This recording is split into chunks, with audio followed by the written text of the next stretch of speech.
Klinik kecantikan Hilda alami kebakaran. Ia juga terlihat dihukum ke kandang buaya oleh Pak Lian.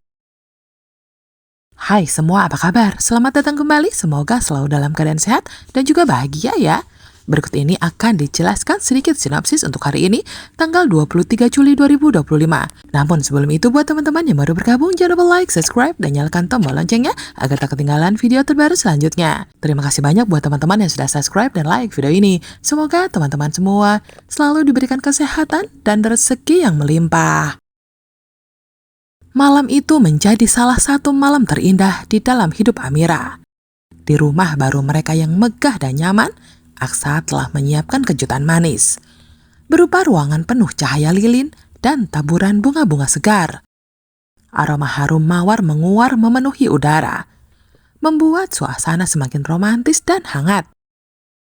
Aksa menggandeng tangan Amira, memandunya masuk ke ruangan itu dengan senyum bahagia. Hati Amira berdebar bahagia, tak menyangka suaminya begitu perhatian dan penuh cinta. Namun kebahagiaan itu tak bertahan lama. Ketika mereka tengah menikmati momen tersebut, tiba-tiba datang sebuah paket misterius ke depan pintu rumah. Di dalamnya mereka menemukan sebuah boneka beruang coklat yang penuh bercak merah menyerupai darah. Aroma logam tipis menguar dari boneka itu.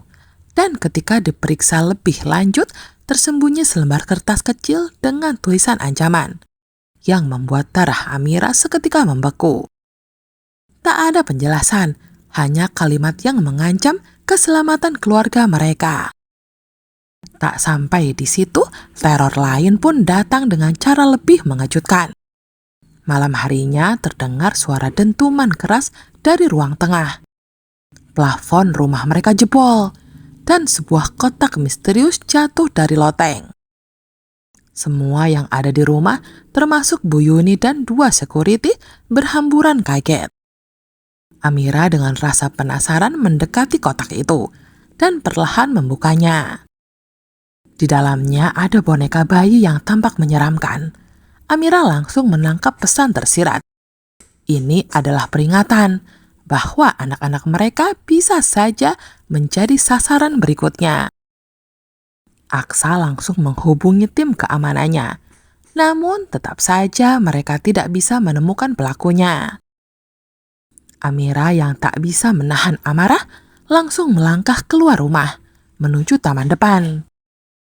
Matanya menyapu tajam sekeliling area, berharap menemukan bayangan atau petunjuk. Ia tahu seseorang sedang bermain-main dengan nyawa mereka. Aksa menyusul dari belakang, mencoba menenangkan istrinya yang tengah diliputi amarah dan ketakutan. Mereka akhirnya saling merangkul, mencoba menguatkan satu sama lain dalam keadaan penuh teror. Berkata kalau dirinya tak akan membiarkan siapapun mencelakai anak-anak mereka. Setelah itu, suasana mencekam sedikit mencair oleh kejadian konyol. Amira yang merasa perlu membela diri memutuskan untuk belajar tinju. Aksa yang mendukung memegang samsak untuk latihan. Namun, tanpa sengaja, pukulan keras Amira mendarat tepat di wajah suaminya. Aksa terhuyung kesakitan, sementara Amira langsung panik dan merasa bersalah. Ia meminta maaf berkali-kali dengan wajah pucat. Meski wajahnya memar, Aksa hanya tertawa kecil dan memeluk istrinya, menandakan bahwa ia baik-baik saja. Di tempat berbeda, musibah menimpa Hilda. Klinik kecantikan miliknya terbakar hebat. Api menyambar cepat dan melalap semua ruangan. Para pegawai berteriak dan berlarian menyelamatkan diri. Hilda yang tiba di lokasi hanya bisa berdiri lemas, melihat usahanya yang hangus. Namun belum sempat ia meratapi kerugian itu, Zaki datang dan menyeretnya dengan paksa menuju rumah Pak Lian.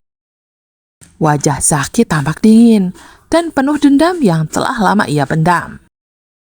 Pak Lian begitu melihat wajah Hilda langsung meluapkan amarahnya.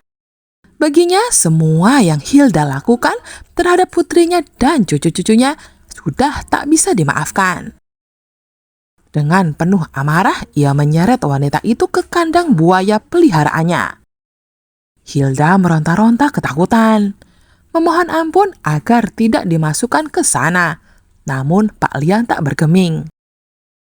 Ia ingin Hilda merasakan ketakutan yang sama, seperti yang keluarganya rasakan selama ini. Jeritan Hilda menggema, namun tak ada satupun orang yang berniat menolongnya. Sementara itu, di tempat lain, Bella terlihat sibuk di dapur menyiapkan makan. Namun tubuhnya mendadak lemas dan rasa mual mulai menyerang. Ia terlihat hanya terdiam dengan wajah yang pucat. Tommy yang melihat langsung panik, namun dalam benaknya justru muncul satu kemungkinan besar. Bella mungkin sedang hamil. Jika benar, maka perceraian antara Bella dan Adam bisa saja batal. Artinya semua rencana untuk mempertahankan kekayaan lewat ikatan keluarga atau pernikahan mereka masih bisa dilanjutkan. Tommy pun tersenyum licik, memikirkan langkah selanjutnya. Karena ini bisa dijadikannya senjata untuk mempertahankan pernikahan Bella dengan Adam. Saki meluncur cepat ke rumah Pak Lian. Tak sabar untuk menyampaikan hal penting yang baru saja ia temukan saat berkunjung ke kantor polisi. Saat itu secara tak sengaja ia bertemu dengan Hilda. Setelah melakukan penyelidikan singkat, Saki mendapati sebuah informasi bahwa Hilda baru saja mengunjungi Galang di dalam penjara. Hal ini menimbulkan kecurigaan besar dalam pikirannya bahwa Hilda mungkin saja adalah kaki tangan Galang selama ini. Wanita yang selama ini menjadi dalang di balik semua teror yang telah menghantui Aksa dan Amira. Pak Lian mendengar kabar itu dengan amarah yang membara. Ia merasa sangat emosi karena berani-beraninya melakukan semua itu terhadap putri kesayangannya. Apalagi saat mengingat jika Hilda sebelumnya pernah mengaku-ngaku sebagai anak kandungnya sendiri. Rasa kecewa dan marah bercampur jadi satu, membuatnya tak ragu lagi untuk bertindak.